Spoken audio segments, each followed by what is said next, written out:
You're listening to Stellar Success, Leveling Up for Medical Pros with Dr. Tudor Francu. Join us as we explore how medical professionals can achieve stellar success in all areas of life. It's time to level up. Hi, everyone. This is Stellar Success Podcast. Welcome to a new episode. I have a great guest today. Nisha Chellam is with me today. How are you? Very good. Thank you so much. Thank you for the invite. Sure, absolutely. Nisha has a great story, and she works in healthcare, and we're going to go over a couple of things that are interesting for her and for our audience. So Nisha, tell us a little bit about yourself. How do you start? How did you start in healthcare? What are your first steps, and how did your journey go until where you are right now? Yes, for sure. Yeah. So as you can see, I am from India. And at the time that I was growing up, there were three possible career pathways. You either became an engineer, or you became a doctor, or you became a CPA. These were the only career pathways in India. So I don't think to consider yourself successful according in the eyes of society. So I don't know if I really wanted to be a doctor, but I feel like my early memories are I always wanted to be a doctor because I felt you'd earn a lot of respect. So that's where my journey started. And as with any part of the world, getting into medical school is always challenging. Yeah. And it's literally 14 years before you get into. That was my goal. And in India, you get into medical schools right from high school. It's not like in the US where you get those preliminaries, you get to do other things, and you're almost an adult. So I almost like an adolescent, you get into medical school. And the very first day of medical school, I wanted to quit because you walk into the anatomy hall with all the corpses for dissection. I'm assuming right now there's not too many of the corpses they could do everything with AI. Yeah. But those days we literally had corpses and, the stench of formalin and all of those. That was a shock to me because my vision of a doctor was somebody who had a driver or a chauffeur, as they say, go from a clinic to the hospital, be well respected. I didn't realize that there was something beyond that, you just seeing patients and getting them well. So through medical school, as I went into every year of medical school, I began to hate the subject more and more because one of the things about India is the school that I went to is generally a government school. There were no private schools at that time, very rarely. Either it was a central or a state government. And a lot of the people who came to the government schools were poor. They could not afford healthcare. So they come in when they're really sick because they're laborers. Even missing one day of work meant their livelihood those days. Right. So when they do come in and you make a diagnosis, they don't have the means to get testing done. They cannot keep coming back. They just want a medication to feel better so they can show up at work the next day. So we used to have anemia or hemoglobin of 6 or, congestive heart failure. And it was very difficult. It was almost tragic to watch people decline. So to me, medicine was very morbid at that time. It wasn't my vision of, oh, I'm the doctor, I'm going to see a patient and they're going to get better. And then as fate would have it, as I finished medical school, I took up a job in an industrial place, which means it was a cement factory.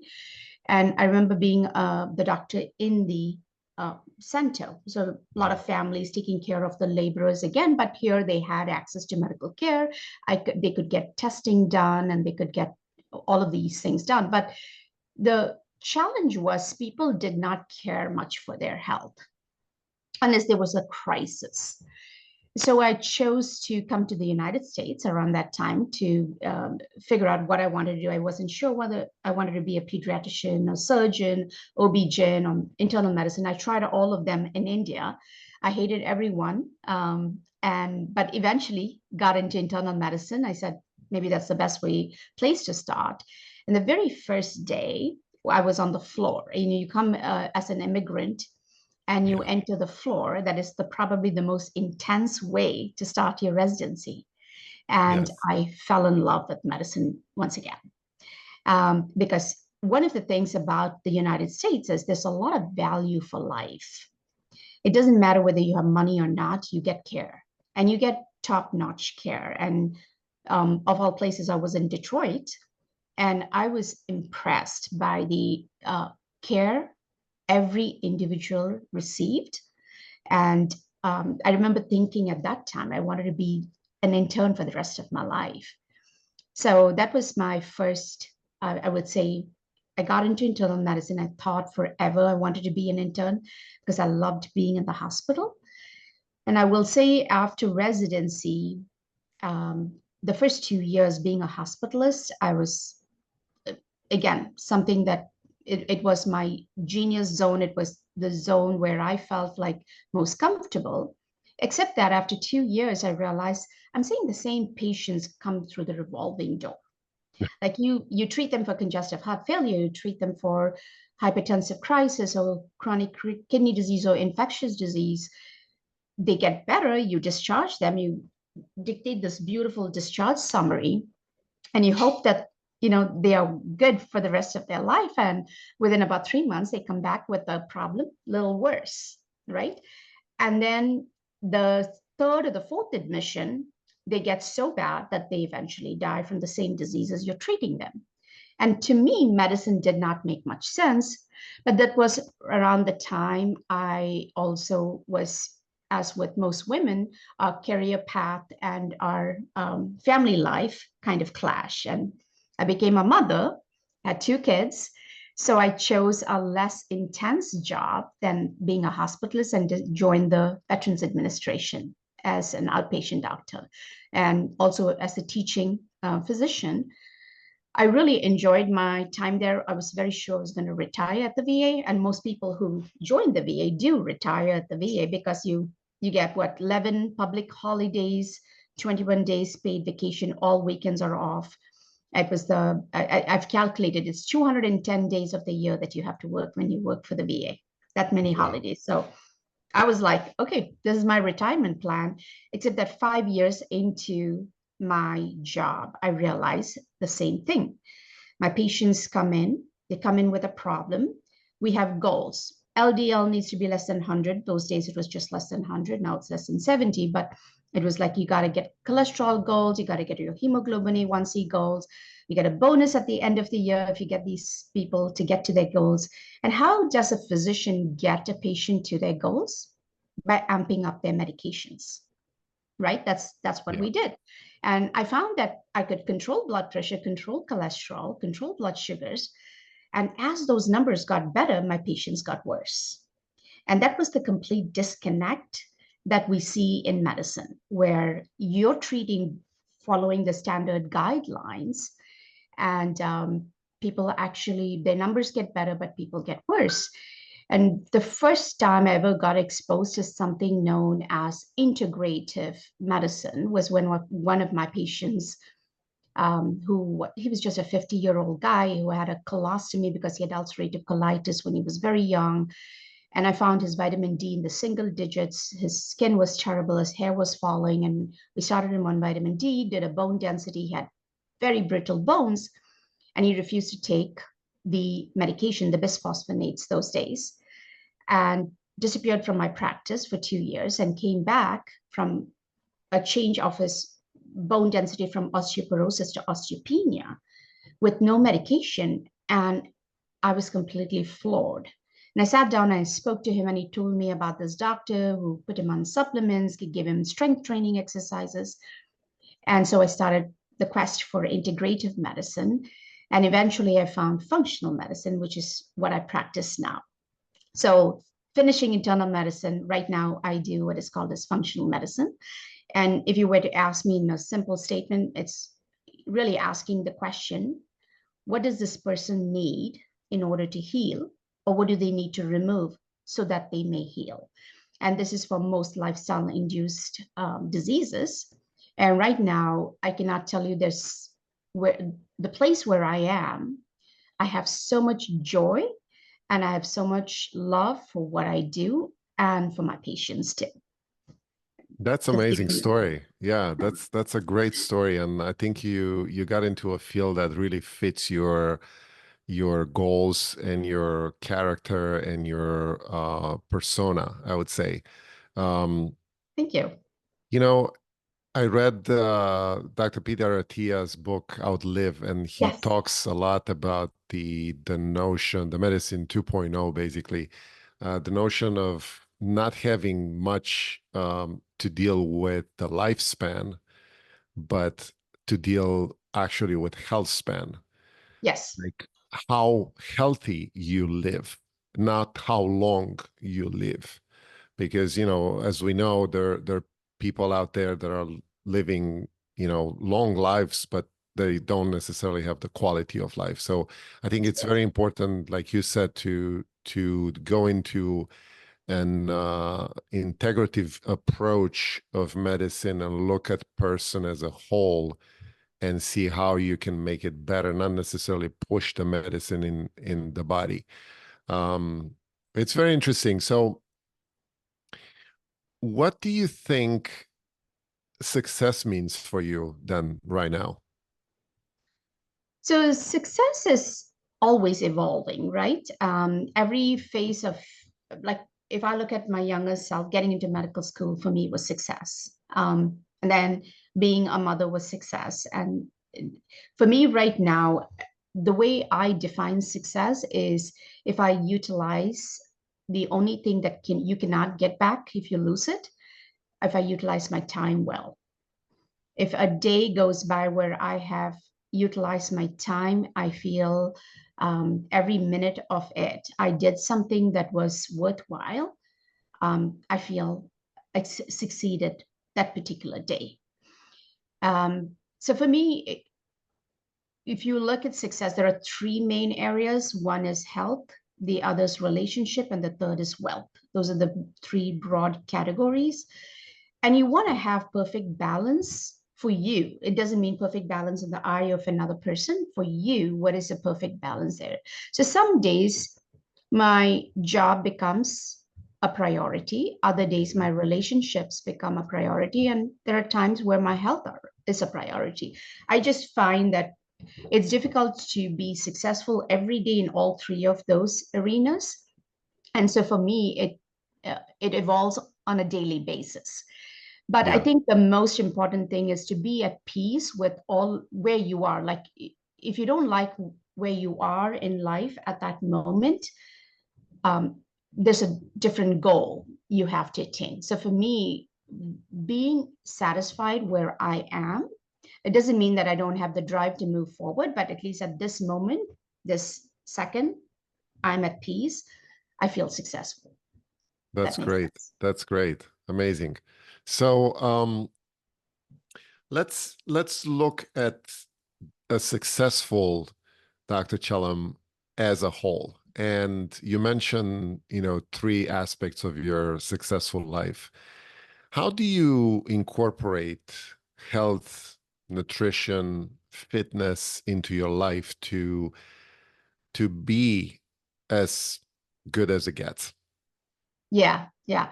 So one of the things that I see, this is something I learned from my patients, right? When I look at my most successful, healthy patients, they have three things. One, they have a goal. Number two, they have focus. And number three, they have discipline. Mm-hmm. Everybody, I believe, can be healthy and wealthy, everyone. But you got to have a goal. The focus and discipline is where people struggle.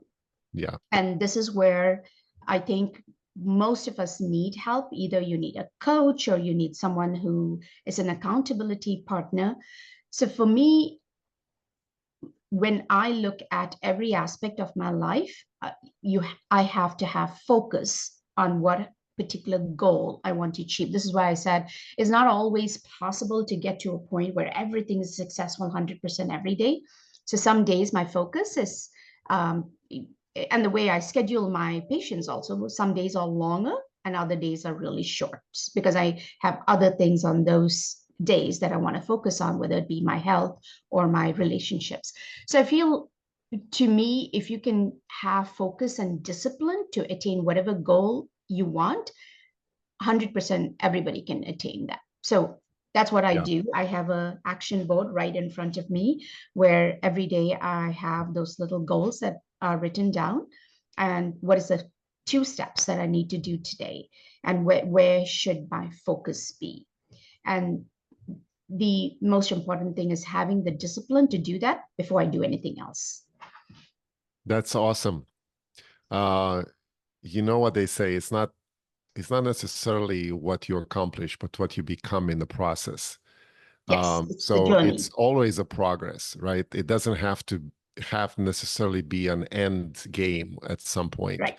especially with your health, with your wealth, like you said, with your relationships. And I'm trying to expand on the notion that most people think of success, like you said, in different areas of their lives: career, family, money. But one of the important things that people forget is how they relate to other people and the relationships they have in their lives. And sometimes that's all that's left after Yes, a day ultimately. of work, or you have more money or less money, it doesn't matter. It's who you spend the time with, or who are your friends who can help you when you need it. Yep. It's all about people, right? So tell us a little bit about the way you incorporate your skills and your habits and your daily routines in your life to achieve those goals that you have on the board right there. Yeah.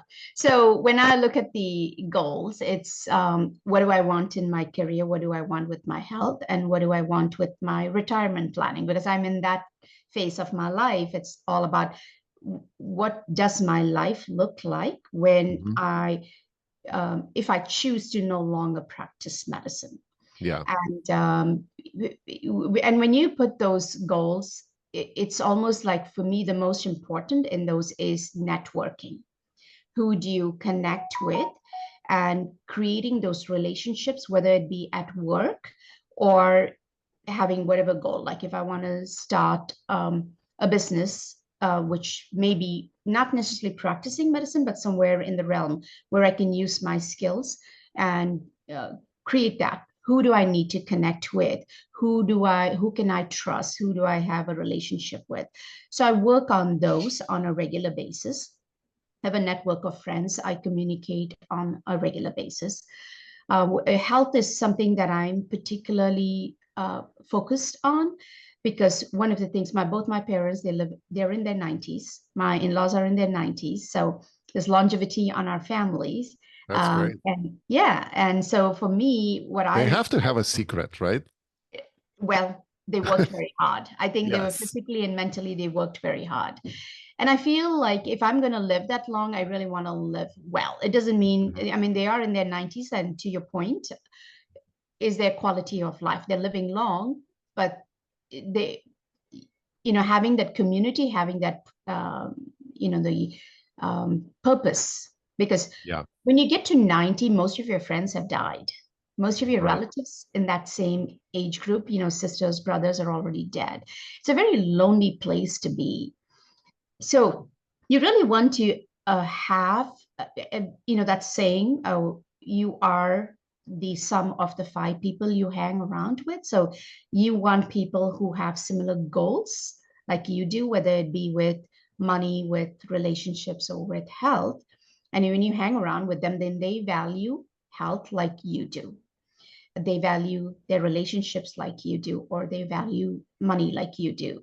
And for me, that's been a lot of my focus is on creating that kind of network, making sure Sure. my health, like having the focus and discipline to be independent as long as I can.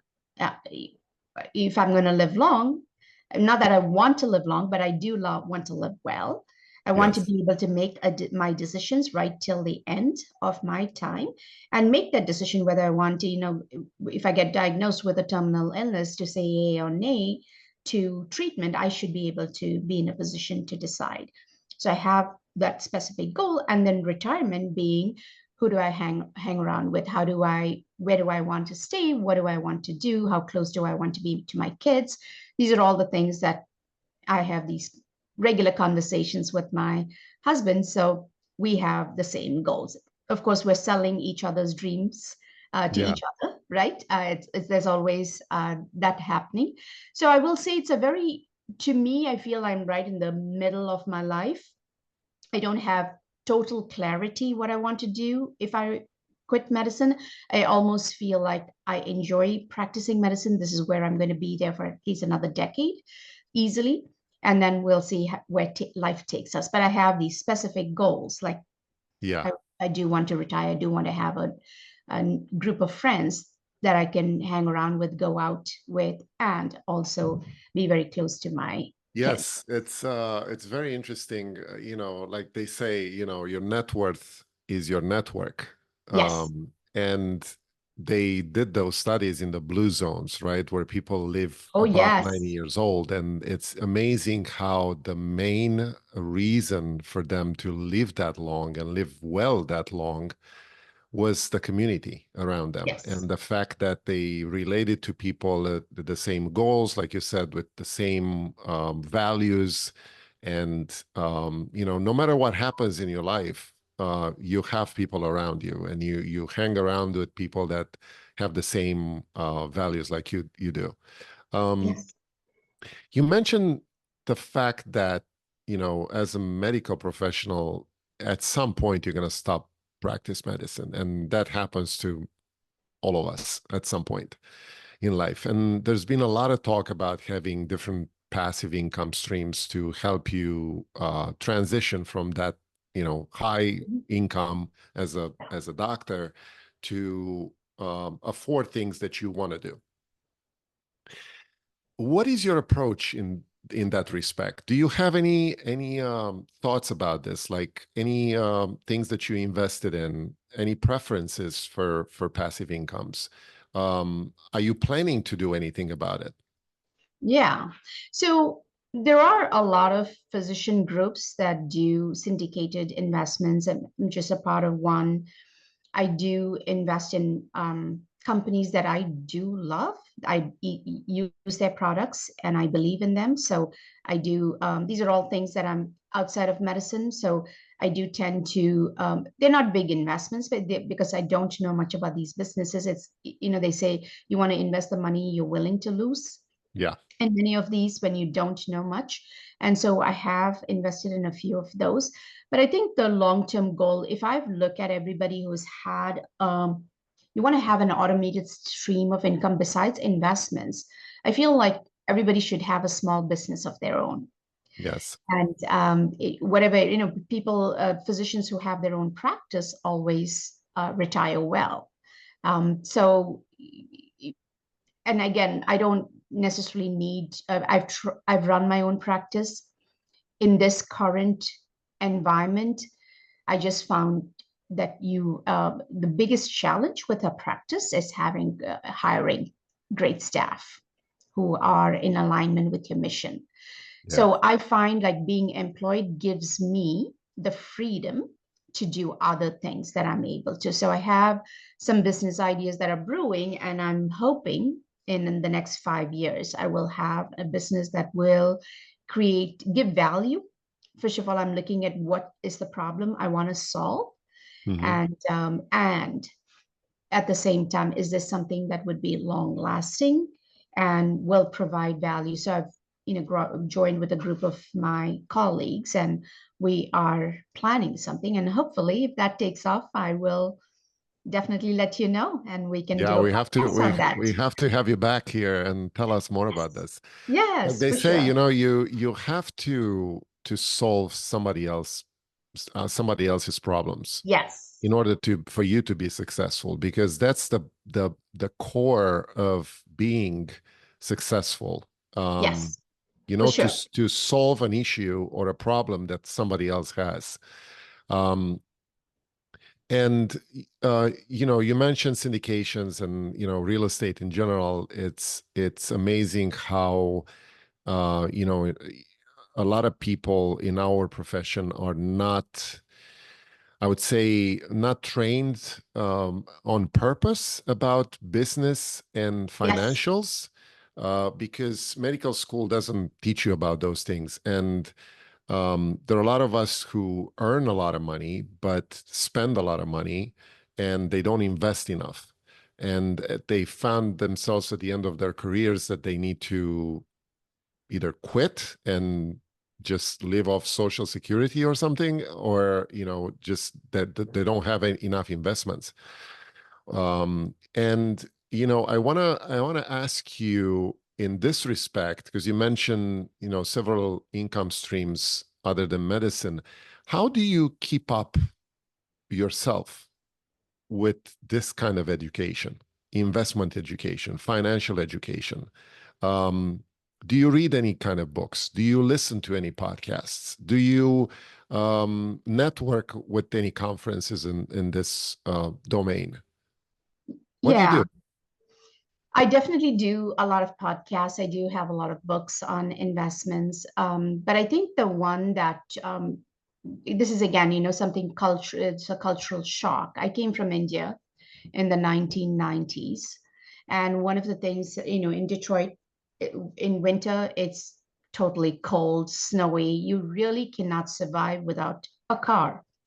And I remember I had to travel to the VA, and I wanted to buy a car. And I remember my pay as an intern was $700 a month. My rent was 400, so I've left with 300 or so. Um, yeah, something in that. It was a very little amount that I had monthly. And so buying a car meant I had to take out a loan. And everybody said, oh, everybody takes a loan, take out a car loan. And I remember buying my very first Toyota Corolla, and that was my very first loan that I had taken. And before you know, 10 years into your life in the United States, your house is mortgaged, you don't own it. Your cars are mortgage are on Loan. loaner, like anybody can take it away if you don't pay one payment. And I remember having to moonlight because I wanted to pay off my car.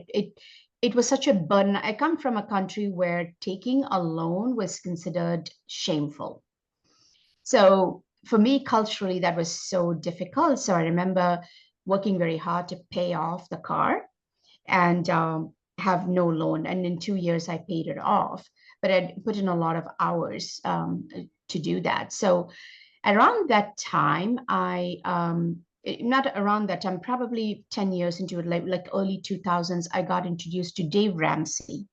I don't know if you've heard of him, but he's Yes. the guy who does a lot of like don't have debt. It's just the opposite of many of the like Grant Cardone and other people Hmm. who will talk about like leverage, take other people's money, or Robert Kiyosaki. So I had been to Robert Kiyosaki's conferences several years ago. I've been listening to Dave Ramsey, and my more recent one in the last 4 or 5 years is Ramit Sethi. I will Hmm. teach you to be rich. I'd Yes. followed him for a few years. So each one of them gives something that resonates with my personality, right? Hmm. And this is something that I even tell my patients. You can see 10 different doctors, but see what works well for you, because we all have educated guesses or ideas because we're in the field. But not everything that they say is 100. I'm like, I follow this person 100%. I think one thing that doesn't appeal to me is having a debt. So I try carrying no debt whatsoever. Um, at the same time, I want to live my rich life. It's so I'm not like, I don't believe that you can build wealth by just saving. I think Hmm. you should live and also save and live within your means. But at the same time, you got to build wealth. So what I've learned in all of this, among all of them, is patience. You need a lot of patience to build wealth. In every other area, you need focus, discipline, but here you need patience and discipline. and you should have a specific goal. So I would say yes. Every week I'm listening to. Every day I listen to a medical podcast, but every week I listen to a financial podcast, so that I know how to build future streams of income and also have a kind of a peaceful retirement. But I don't think when you're retiring, one of the things, I think two things you should not have an issue with. One is health, and the other is you shouldn't be worried about, if I live to 120, do I have enough money to support me? I think these are the two fears. For me, both finances and health are huge fears. Relationships is like very individualized, right? It's based on your personality. So I can say some people might be happy to live alone. So I can mention that. But the other two, I think all of us want to have some degree of security. So Absolutely. I think those are my focus. That's Yes. that's very interesting. You mentioned several names that I'm very fond of, and I follow also. And also you came from India as an immigrant, and you built your success here as a medical doctor. And I relate to the same type of path. I am an immigrant myself. I started practice medicine right around your time when you came over too. Um, if you look back on your life and you look to yourself in the mirror when you're young Mm-hmm. and you started this journey, what would you say to yourself? What kind of advice would you give knowing what you know right now? Yeah. One of the things I always wish I had looking back, I wish I had a mentor. And I think Very at that powerful. time, it's something that you come in and you try to build a community here of friends, and you start living like them, and you don't have somebody who really guides you and says, these are the things that happen. Somebody who's lived in this land and actually built their wealth or their career. I think I will say anybody who's an immigrant, find a mentor. Find a mentor who is very giving and will guide you. And I feel like if I were to, when I look at my younger self, I was very aimless. I didn't know what I wanted. I knew I didn't like what I did. The conventional medical practice was not bringing me joy. I just did it because I didn't know anything else. I remember I went into medical school at the age of 17. So at 32, I hadn't branched out into anything else. I didn't know anything else. So I wish I had a mentor. And I think that's one advice I would give to anybody who immigrates, because America is probably, I feel you're extremely fortunate if you can get into this country and build a life here, or if Yes, you're born in this country. There's no country like this anywhere in the world that gives you the freedom to be who you are on an average absolutely. level. I'm not talking about the top or the bottom. Anybody can become successful. You don't need to have enormous amounts of education. You need to have the focus and discipline, and you can be successful, correct? So for me, the only thing that I think, if I look back, is I wish I had found a mentor and lived and asked about everything. I found a mentor for medicine, Yeah, but I think you should expand, because life is beyond just your career. So I think that's the only advice I'd have given my younger self, was go find a mentor. that's amazing. Yeah, that's one of my favorite advices too. I always tell people that you know, like yourself, I came here later in my life, and I realized I didn't have enough time to build what a normal Yeah. young person would have time to. So you have to concentrate that experience from someone who did it before you, and Yes. shows you in a few days or a few months something that you would spend years finding Yep. out. And that's very powerful. Even if you have to pay, a certain amount of money for that, it's not an expense; it's an investment Yes. in Invest in yourself. yourself. Yes, for sure. Yeah, yeah, definitely. Um, Dr. Chellam, how can somebody reach out to you for advice? You are someone who can definitely be a mentor for somebody else. Yeah, for sure. How would you like someone to contact you? So right now, I'm not on many social media. I used to be on all the social media platforms when I was practicing having a private practice, but I am on LinkedIn, and I'm happy to give you the link if you want to get it for your show notes. But yes, I'm on LinkedIn, and I do have people always contacting, and it's always about medicine. And I Yeah, feel like I'll be a better mentor for life. Medicine, you can always get a lot of mentors wherever you work, in the field, whichever hospital you work for or your residency programs. But um, surviving here and being successful as a whole, I think you need a different kind of a mentor. Yeah, so I'm very happy to connect with that's you. great. Thank you so much. And uh, I really appreciate you being on the show. I'm sure the audience learn a lot from you right now. And I wish you well. We have to come back and see what's going on with your business ideas. Thank you very much. I appreciate it. And thank you for having me. Absolutely. Thank you. That's a wrap on Stellar Success, Leveling Up for Medical Pros with Dr. Tudor Francu. Interested in joining us? Go to stellarsuccesspodcast.com/guest to apply.